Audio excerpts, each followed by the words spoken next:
Hello everyone, welcome to video lecture series of Communication Engineering. Today's topic is Continuous Phase Modulation, that is CPM. In this video I'll be talking about minimum shift keying, that is MSK, which is one of the type of continuous phase modulation. Along with introduction to MSK, I will also be talking about the modulation and demodulation of MSK. Means how MSK signal is being generated and demodulated. At the same time, some of the advantages, disadvantages and applications. Let us begin. What do you understand by continuous phase modulation? See, continuous phase modulation, it is a constant amplitude modulation scheme. You must remember it is a constant amplitude modulation scheme and it is a generalization of continuous phase frequency shift keying, CPFSK, or minimum shift keying. So this is the generalization of CPFSK or MSK. That is what the continuous phase modulation. Continuous phase modulation, that is CPM, it is one of the most important modulation technique. Why it is very much important? Because of the efficient use of the bandwidth. Since utilization of bandwidth is being done in a very efficient manner, that is CPM is one of the important modulation technique and it has been applied into a number of applications. See, number of applications like where multipath fading and non-linear distortion, they makes constant signal envelope and efficient bandwidth necessary. There CPM has been applied. So in the case of the digital modulation, when we have already discussed the analog modulation, now we are studying the digital modulation. So in the case of the digital modulation, minimum shift keying, that is MSK, it is a type of continuous phase frequency shift keying, that is CPFSK. It was developed in late 1950 by Collins radio employees Melvin L. Doles and Air T. Hill. So this technique was developed by them in late 1950s. Now let us talk about the minimum shift keying. Minimum shift keying, MSK, it is a form of the frequency modulation which is based on a system known as continuous phase frequency shift keying.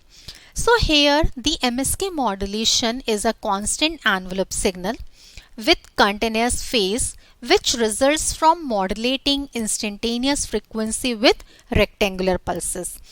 And MSK is considered to be a special case of offset QPSK. Offset QPSK, that is OQPSK, with half sinusoidal pulse swaying rather than the rectangular. And minimum shift keying, MSK offers various advantages in terms of the spectral efficiency when compared with the other similar modes, and it can also enable power amplifiers to operate in saturation, enabling them to provide high level of efficiency, right? So in case of MSK, when we are talking about minimum shift keying, the baseband signal which is used to multiply the quadrature carriers is a smooth signal rather than a rectangular signal. Rectangular signal is used in the case of the QPSK. The spectrum of MSK has a wider main lobe. Main lobe is wider while side lobes are much smaller in comparison to the QPSK. And the waveforms of MSK, it exhibits a phase continuity. It means there is no abrupt changes in the phase of MSK like in the case of the QPSK. See, what is the reason for minimum shift keying? If you have to explain what is the reason behind this. See, we have discussed about the binary data and we know that the binary data, it consists of sharp transitions between 1 and zeros. Means the states are what? There are two states, one state and zero state. It means because of the transition in between the states, there is a potentially create signal which have sidebands extended out a long way from the carrier. And this creates a problem for many radio communication systems because any sideband outside the allowed bandwidth that can cause interference to the adjacent channels and any radio communication link that may be using them. So this is what a major limitation. MSK, which is the minimum shift keying, it has the feature that there are no phase discontinuities, and this significantly reduces the bandwidth which is required for this particular technique, right? So this is how it can be utilized.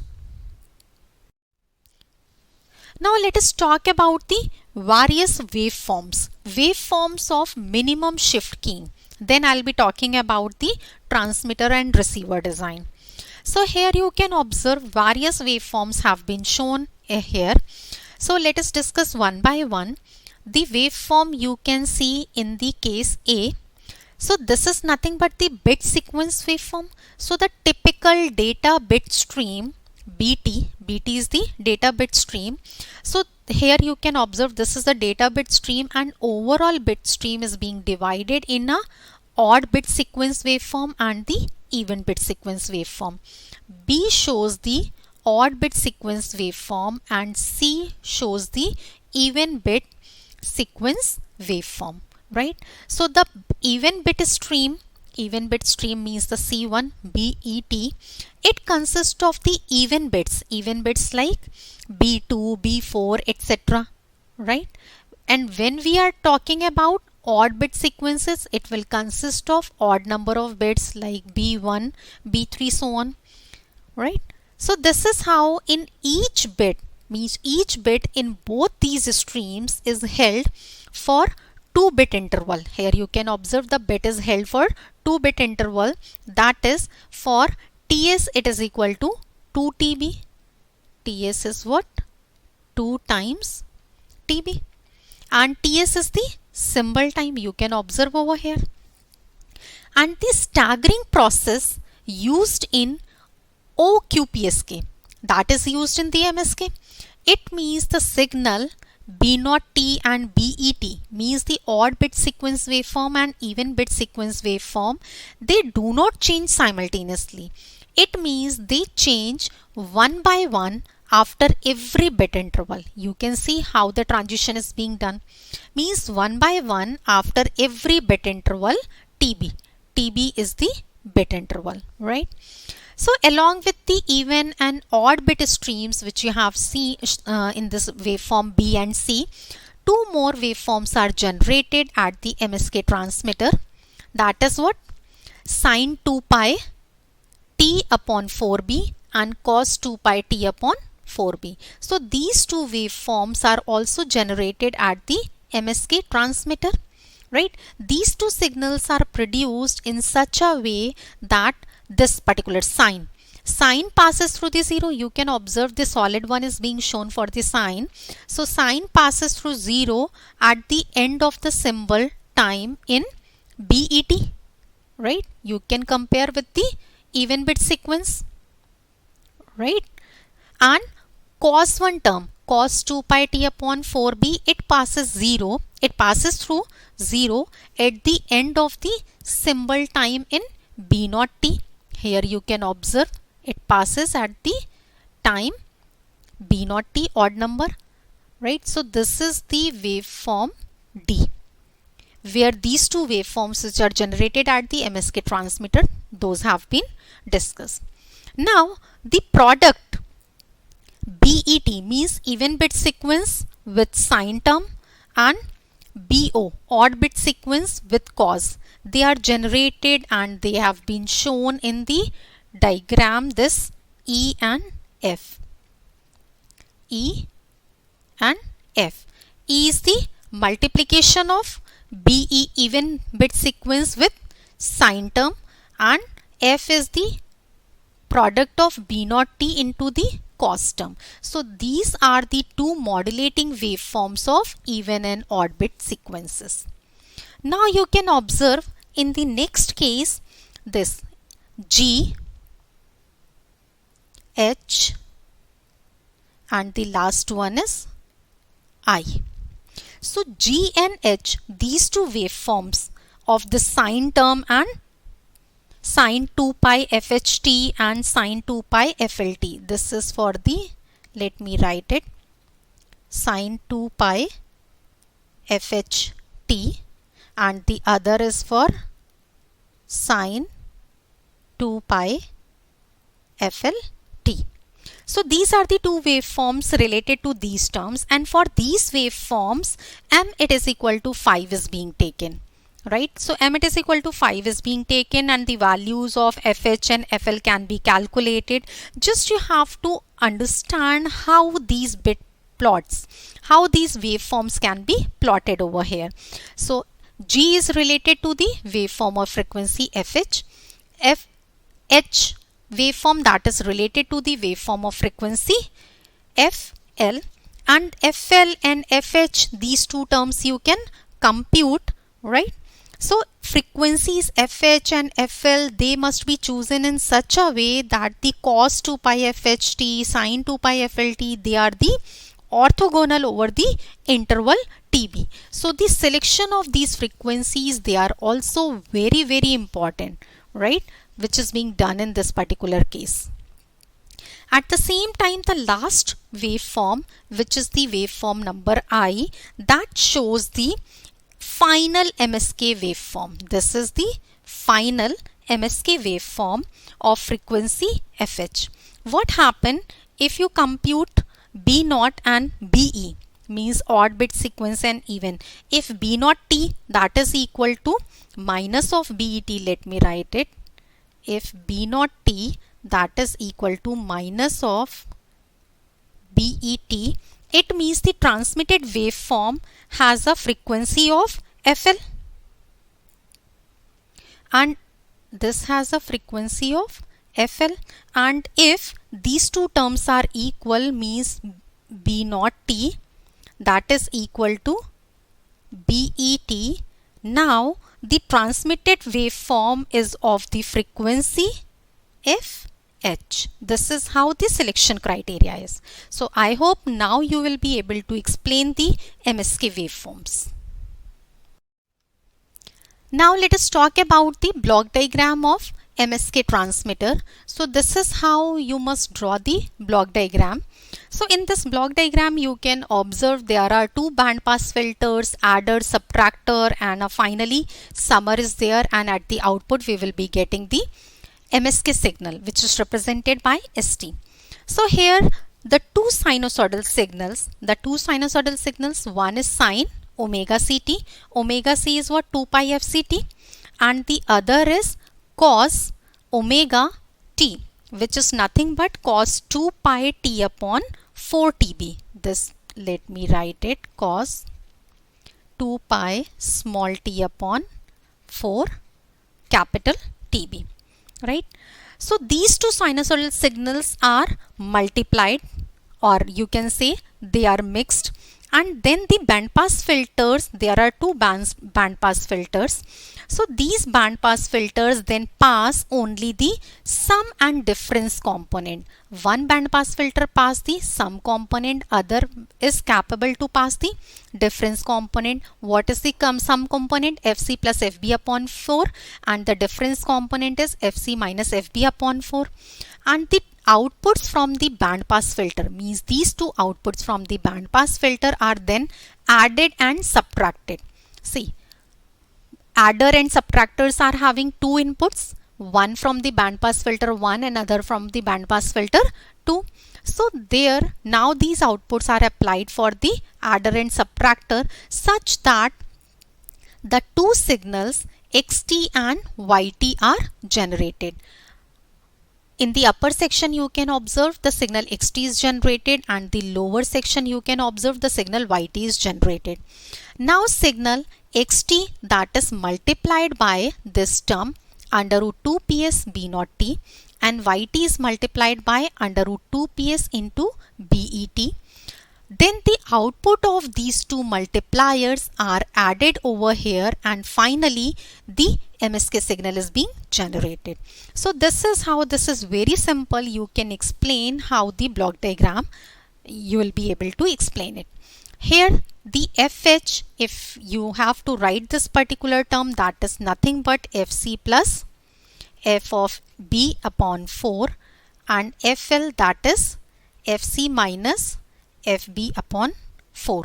Right, so this is how you can calculate it. Or when you have to write down the expression of output signal, that is the MSK signal, what you are getting, that is nothing but under root 2 PS into B naught T, and here the multiplication, this term is what, cos omega T into sin omega CT, and the second term will be under root 2 PS BET into its multiplication term sin omega T into cos omega CT. So this is how you can write down the MSK signal.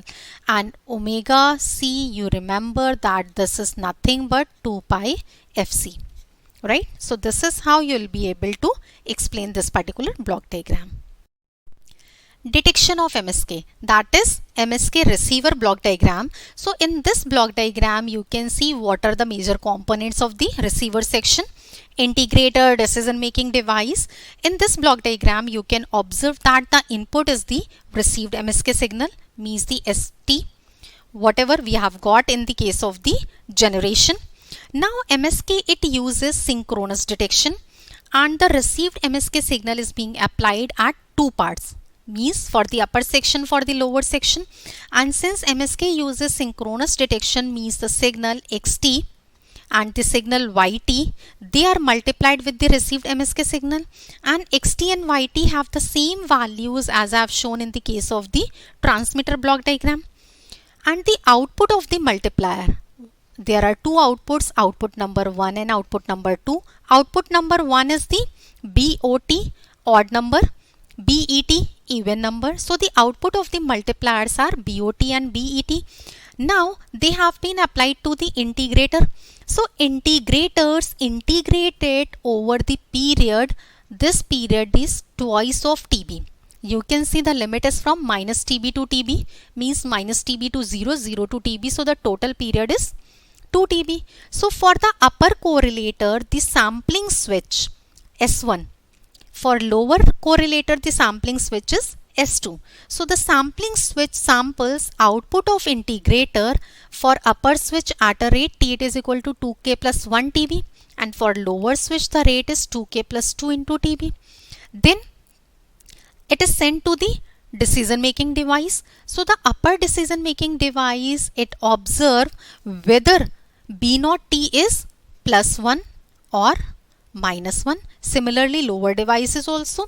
It means lower correlator output is BET, and the outputs from these two decision making device, from upper and lower, they are staggered by TB. TB means staggering time.